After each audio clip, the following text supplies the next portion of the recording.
जय हिंद। टॉपिक चल रहा है मेटल्स एंड नॉन मेटल्स, और मेटल्स एंड नॉन मेटल्स में पार्ट 2 में एक्सट्रैक्शन ऑफ मेटल चल रहा था। एक्सट्रैक्शन ऑफ मेटल में बहुत ही इंपॉर्टेंट टॉपिक्स हुए। फर्स्ट था हाईली रिएक्टिव मेटल्स का एक्सट्रैक्शन, सोडियम और एल्यूमिनियम के एग्जाम्पल देखें। मॉडरेटली रिएक्टिव एलिमेंट्स का एक्सट्रैक्शन, जहां पर हमने एग्जाम्पल से देखा जिंक का, और थर्ड है लीस्ट रिएक्टिव एलिमेंट, वहां पे कॉपर का और मर्क्यूरी का एग्जाम्पल देखा। अब यहाँ पर हमने एक व्हाट्सएप ग्रुप भी बनाया है। जो लोग जिनके एडमिशन्स हो चुकी हैं और अनफॉर्चुनेटली अगर उनका नाम व्हाट्सएप ग्रुप में नहीं आया तो प्लीज़ आशीष सर से कांटेक्ट करें और अपने नाम उसमें ऐड कराएं, ठीक है? अगर नहीं है तो चलिए स्टार्ट कर रहे हैं। यहाँ मेटल्स एंड नॉन मेटल्स में सेकंड पार्ट में लास्ट हेडिंग, सेकंड पार्ट का लास्ट हेडिंग। आज का हेडिंग है electrolytic refining of metal. Electrolytic refining of metal. I hope आपको रिफाइनिंग पता है। नहीं पता है तो आप तो घर पे ही हो, मम्मी से पूछो कि खाने के तेल का डिब्बा कहाँ पे है। अब आपके घर पे जो खाने का तेल का डिब्बा है उस पे लिखा होगा refined oil, double refined oil, triple refined oil. Refining यानी प्यूरिफिकेशन, रिफाइंड ऑयल यानी प्यूरिफाइड ऑयल। उसी प्रकार इलेक्ट्रोलिटिक रिफाइनिंग यानी यहाँ पे refining of metal. So purification of impure metal, purification of impure metal by the passage of electric current. Purification of impure metal by the passage of electric current is called electrolytic refining. मैं लिख रहा हूँ purification of impure metal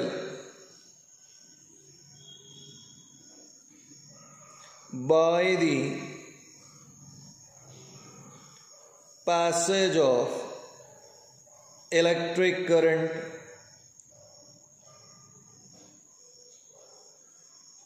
अब purification of metal यानी refining of metal, electrolytic refining. So purification of impure metal by the passage of electric current is called as electrolytic refining. तो अगर हम लोग इम्प्योर मेटल्स को प्योर करते हैं, impure metals को प्योर करते हैं, ठीक है, bye the passage of electric current, तो उसे इलेक्ट्रोलिटिक रिफाइनिंग। अब एग्जाम्पल ये इलेक्ट्रोलिटिक रिफाइनिंग ऑफ कॉपर। तो अब यहाँ पे मुझे कॉपर को प्यूरिफाई करना है। तो अब मैंने सबसे पहले यहाँ पे ले लिया इम्प्योर कॉपर रॉड। जिस मेटल को प्यूरिफाई करना है, जिस मेटल को प्यूरिफाई करना है वो लो, मुझे प्यूरिफाई किसे करना है? कॉपर को। तो मैंने कॉपर रॉड लिया, लिख भी दिया इम्प्योर कॉपर रॉड, और उसे कनेक्ट कर देना है टू एनोड। यानी इम्प्योर कॉपर रॉड किसकी तरह काम करेगा? एनोड की तरह। मैं रिपीट कर रहा हूं, जिस मेटल को प्यूरिफाई करना है, जिस मेटल को प्यूरिफाई करना है उसे ट्रीट करेंगे एज अ एनोड। और एग्जैक्टली जो दूसरा रॉड है ये प्योरेस्ट फॉर्म लेंगे, प्योर कॉपर स्ट्रिप। एक बहुत ही पतली एक स्ट्रिप लेंगे जो कैथोड की तरह काम करेगी सेम मेटल की। मुझे यहाँ पे इम्प्योर कॉपर है तो मैंने यहाँ पे क्या लिया? Pure copper strip. तो प्योर कॉपर स्ट्रिप कैथोड की तरह काम करेगी। तो जिसे प्योर करना है वो एनोड की तरह काम करेगा, जिसे प्योर करना है वो एनोड की तरह काम करेगा, और जो दूसरा इलेक्ट्रोड है, जो कैथोड है, वो है प्योर कॉपर स्ट्रिप। तो वंस अगेन हमारा टॉपिक क्या चल रहा है? इलेक्ट्रोलिटिक रिफाइनिंग ऑफ कॉपर, यानी हमें किसे प्यूरिफाई करना है? कॉपर को प्यूरिफाई करना है। अब मेरे पास एक इम्प्योर कॉपर रॉड, ये बड़ा वाला जो रॉड है इम्प्योर कॉपर रॉड है। हाँ, कॉपर का है पर इसमें बहुत सारी इम्प्योरिटीज है, मुझे उसे प्योर करना है। ठीक है, इम्प्योर कॉपर रॉड को कनेक्ट करना है एनोड, तो ये एनोड की तरह काम करेगा। सेम मेटल वाला, ठीक है, सेम मेटल वाला, यानी इम्प्योर कॉपर था तो यहाँ प्योर कॉपर का एक पतला सा स्ट्रिप लेना है, वो ट्रीट होगा एज अ एनोड। अब यहाँ पे सॉल्यूशन लेना है। अब क्योंकि कॉपर को प्यूरिफाई करना है इसलिए मैंने एसिडिफाइड CuSO4 सॉल्यूशन ले लिया, एसिडिफाइड कॉपर सल्फेट सॉल्यूशन। अगर मैं निकल प्यूरिफाई करता तो मैं निकल क्लोराइड ले लेता, या अगर कोई दूसरा मेटल रहता तो उसका सॉल्यूशन। तो जिस मेटल को प्यूरिफाई करना है उसी का सॉल्ट सॉल्यूशन लिया, एसिडिफाइड, ताकि इजीली कंडक्शन हो जाए। अब मुझे करंट स्टार्ट करना है। तो अभी तक जितना बताया वो एक इंस्ट्रूमेंट रेडी हो गया। क्या इंस्ट्रूमेंट रेडी हुआ? एक इलेक्ट्रोलिटिक सेल, इलेक्ट्रोलिटिक सेल में copper sulphate solution. Copper sulphate solution के पीछे रीजन क्या है? सर आपको कॉपर प्यूरिफाई करना था इसलिए कॉपर सल्फेट सॉल्यूशन। अगर आपको निकल प्यूरिफाई करना है तो निकल क्लोराइड सॉल्यूशन। अगर आपको एल्यूमिनियम प्यूरिफाई करना है तो एल्यूमिनियम का सॉल्ट लेना पड़ेगा। तो मुझे कॉपर प्यूरिफाई करना था तो कॉपर सल्फेट सॉल्यूशन ले लिया, एसिडिफाइड, यानी एसिडिक मीडियम वहां पे है। जैसे ही मैंने करंट पास किया तो एनोड डिसॉल्व होने लगेगा और इम्प्यूरिटीज बेस पे सेटल होगी। क्या कहा मैंने? जैसे ही करंट स्टार्ट होगा, जैसे ही करंट स्टार्ट होगा, धीरे धीरे एनोड डिसॉल्व होगा और इम्प्यूरिटीज यहाँ पे एनोड के नीचे सेटल होना शुरू हो जाएगी, और जो इम्प्यूरिटी बेस पे सेटल होती हैं इसे कहते हैं एनोड मड। Anode mud. क्यों ऐसा हुआ कि सर जैसे ही करंट पास हुआ, मैं लिख रहा हूं करंट, जैसे ही करंट पास हुआ तो करंट पास होने पे impure copper rod, impure copper rod starts to dissolve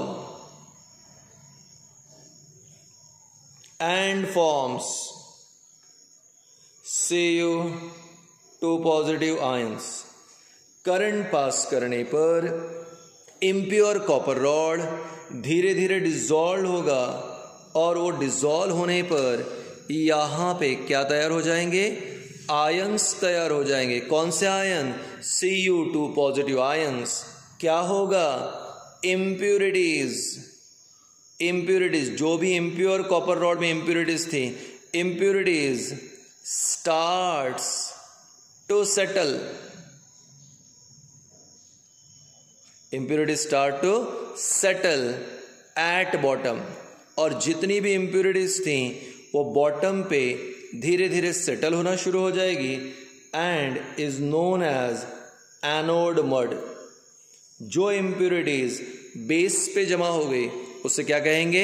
anode mud.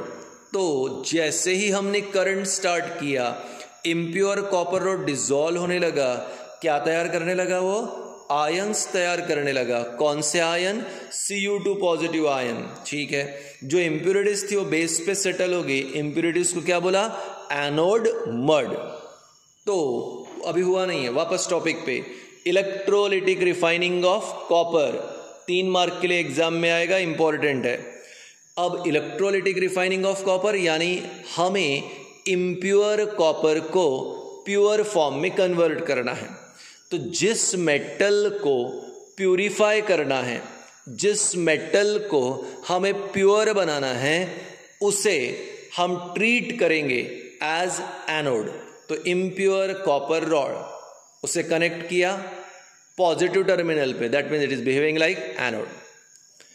इसी का pure metal, pure copper strip, वो लिया as a cathode.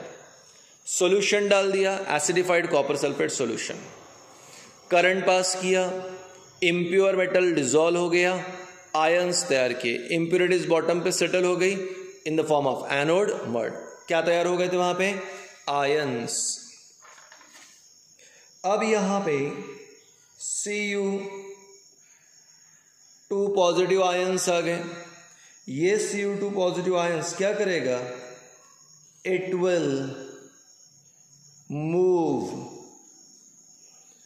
Will move towards cathode.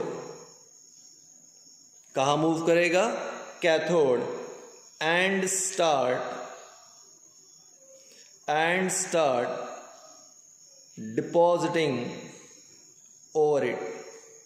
तो जो Cu2 पॉजिटिव आयंस आए वो कैथोड की तरफ जाएगा और वहीं पे डिपॉजिट होगा। मैं लिख रहा हूं at cathode.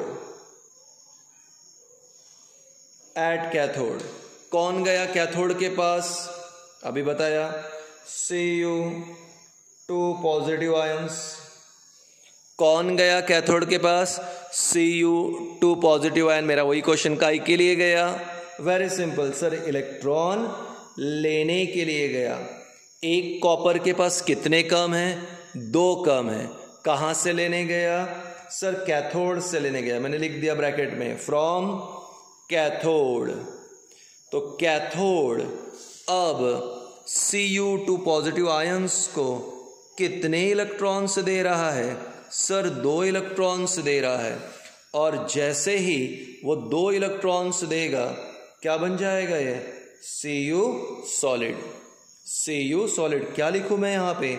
Sir it gets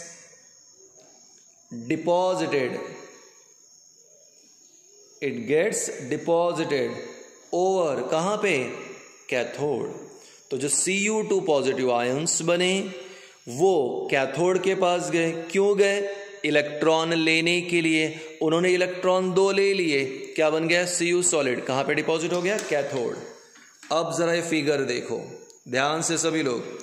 अब यहां पर जैसे ही Cu2 पॉजिटिव आयंस बनते हैं वो कैथोड पे आएंगे और इस प्रकार कैथोड पर धीरे धीरे, जो कि प्योर कॉपर स्ट्रिप है, यहां पे धीरे धीरे कैथोड पर धीरे धीरे Cu2 पॉजिटिव का डिपोजिशन होगा। अब आप जानते हैं Cu2 पॉजिटिव आयंस कैथोड की तरफ आएगा, उसी पे डिपॉजिट होगा। तो जब डिपोजिशन होगा तो मुझे बताओ कैथोड का थिकनेस कम होगा कि ज़्यादा? समझे ना? नेचुरल है, ज़्यादा होगा सर, यहाँ पे डिपॉजिट हो रहा है तो धीरे धीरे इसकी थिकनेस क्या होगी? ज़्यादा। समझ रहे हैं ना? तो आप देख सकते हो इस प्रकार से इस कैथोड पे थिकनेस क्या हो रही है? ज़्यादा। क्यों ज़्यादा हो गई? क्योंकि सर यहाँ पे क्या डिपॉजिट हो गया है? कॉपर। धीरे धीरे पूरा एनोड डिसॉल्व हो जाएगा, धीरे धीरे इम्प्योर कॉपर रॉड पूरा डिसॉल्व हो जाएगा और यहाँ पर thickness of pure copper strip वो ज़्यादा हो जाएगी because of deposition of copper. Deposition of copper. तो कॉपर के डिपोजिशन से ये कैथोड क्या हो गया? थीकंड हो गया। कॉपर के डिपोजिशन से कॉपर स्ट्रिप थीकंड हो गई। इस प्रकार यहाँ पे हमें प्योर कॉपर मिल गया और इम्प्योर पूरा क्या हो जाएगा? डिसॉल्व। जब एक्सपेरिमेंट कंप्लीट होगा तो इसे बाहर निकालो तो ये पहले स्ट्रिप थी, अब थीकंड रॉड बन गया। काय का? Pure thickened copper rod. और इम्प्योर वाला क्या हो गया? डिसॉल्व। इस प्रकार से इलेक्ट्रोलिटिक रिफाइनिंग थीम क्या था? सर हमें इम्प्योर कॉपर को प्योर करना था। इम्प्योर कॉपर रॉड को हमने ट्रीट किया एज एनोड, कनेक्ट कर दिया positive terminal. Pure copper strip को लिया, उसे कनेक्ट किया negative terminal as cathode.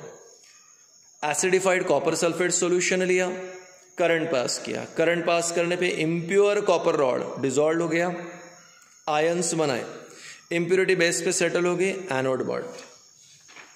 Cu2 positive ions जो बने वो कैथोड पे गए, वहीं पे डिपॉजिट हो गए। कैथोड पे Cu2 पॉजिटिव गया, 2 इलेक्ट्रॉन लिए और Cu सॉलिड के फॉर्म में वहीं पे डिपॉजिट हो गया। ये रेड पिंकिश कलर के डॉट रिप्रेजेंट करेगा कॉपर के डिपॉजिशन को। मैंने कहा था definition, purification of impure metal by the passage of electric current. Purification of impure metal by the passage of electric current is called electrolytic refining. जिन लोगों का व्हाट्सएप ग्रुप पे नहीं आया है प्लीज़ आशीष सर से बोल के ज्वाइन करवाए। यहाँ पे रेगुलर जो भी अभी पढ़ा रहे हैं ये व्हाट्सएप ग्रुप पे भी भेजने की कोशिश करेंगे, वीडियो नहीं, यहाँ पे थ्योरी कंटेंट भेजने की कोशिश करेंगे, बोर्ड ओरिएंटेड क्वेश्चंस भी। Thank you. वीडियो को 2-2, 3-3, 4-4 बार देखें ताकि आपको समझे, नहीं तो क्लासरूम में मैं फिर से बताऊंगा।